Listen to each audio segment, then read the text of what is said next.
Hey there, finishers. When we are going through tough times, the enemy wants to pile on, doesn't he? So what does he do?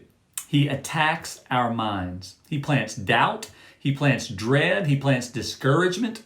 The surest way to defeat us is to infiltrate our minds with negative, harmful, weakening thoughts. So to make it through times like we are facing without losing our minds, we must guard our minds by setting our minds on things above.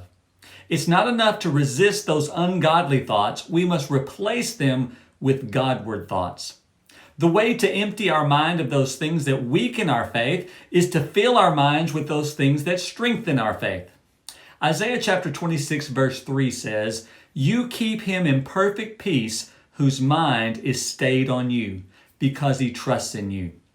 Our peace of mind depends upon what we think about. So don't think sloppily or carelessly, believing everything that comes into your mind, dwelling on the garbage that the enemy wants to use to bring you down and take you out. Instead, whatever gives you greater joy in the Lord, whatever reminder you need to trust in Him, whatever truth of His you need to give you hope in Him, whatever promises will flood your heart with peace in Him, whatever verses will send your spirit soaring so it overflows with worship of Him, set your mind on these things. Keep your mind on who He is and all that He promises to do for you. Don't focus on the bad news of this world. Focus on the good news of Jesus, who has overcome this world.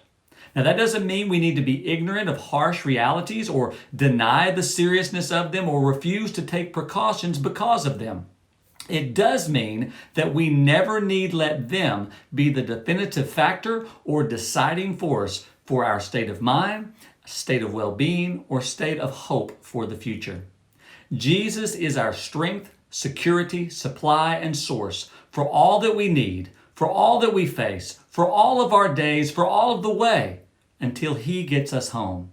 Keep your mind stayed on Him, and He will keep you in perfect peace as you keep taking the next step of faith.